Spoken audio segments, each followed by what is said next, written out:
సెలవు రోజులు కావడంతో యాదాద్రికి భక్తులు పోటెత్తారు. క్యూ లైన్ లో భక్తులు కిక్కిసిపోయారు.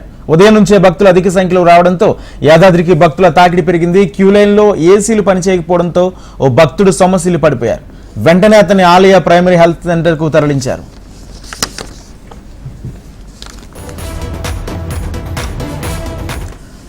గత 3 రోజులుగా యాదాద్రిలో అధిక ఉష్ణోగ్రతలు నమోదవుతున్నాయి. ఆదివారం సెలవు రోజు కావడంతో భక్తులు తెల్లవారుజాము నుంచి తరలి వస్తున్నారు.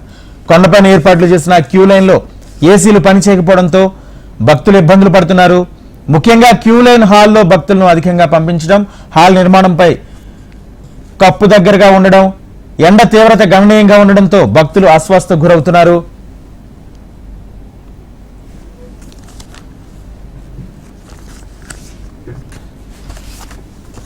గతంలో ఎండాకాలంలో భక్తుల కోసం కనీసం కార్పెట్ కూడా వేయలేదని, ఎండకు దర్శనం చేసుకోవడానికి క్యూ లైన్ లో వెళ్లడానికి కూడా భక్తులు భయపడే పరిస్థితి నెలకొందని విమర్శలు వచ్చాయి. అయితే అక్కడి నుంచి అనేక సమస్యలు విన్నవించినా అధికారులు మాత్రం స్పందించకపోవడంతో అలసత్వం వహిస్తున్నారని భక్తులు మండిపడుతున్నారు. దర్శనానికి వస్తున్న భక్తులకు ఏర్పాట్లు కల్పించడంలో అధికారుల తీరుపై విమర్శలు వ్యక్తమవుతున్నాయి.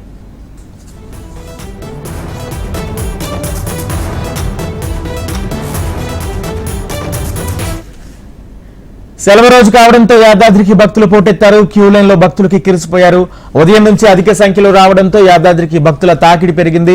క్యూ లైన్ లో ఏసీలు పనిచేయకపోవడంతో ఒక భక్తుడు సొమ్మసిల్లి పడిపోయారు. వెంటనే అతన్ని ఆలయ ప్రైమరీ హెల్త్ సెంటర్ కు తరలించారు. ఇక మరోవైపు గత 3 రోజులుగా యాదాద్రికి అధిక సంఖ్యలో ఉష్ణోగ్రతలు నమోదవుతున్నాయి. ఆదివారం సెలవు రోజు కావడంతో భక్తులు తెల్లవారుజాము నుంచి తరలి వస్తున్నారు. కొండపైన ఏర్పాట్లు చేసిన క్యూ లైన్ లో ఏసీలు పనిచేయకపోవడంతో భక్తులు ఇబ్బంది పడుతున్నారు.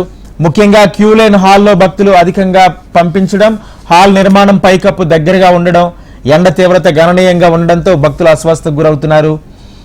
గతంలోనూ ఎండాకాలంలో భక్తుల కోసం కనీసం కార్పెట్లు కూడా వేయలేదని, ఎండకు దర్శనం చేసుకోవడానికి క్యూ లైన్ లో వెళ్లడానికి కూడా భక్తులు భయపడే పరిస్థితి నెలకొందని విమర్శలు వచ్చాయి.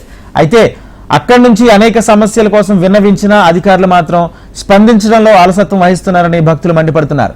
దర్శనానికి వస్తున్న భక్తులకు ఏర్పాట్లు కల్పించడంలోనూ అధికారుల తీరుపై విమర్శలు వ్యక్తమవుతున్నాయి.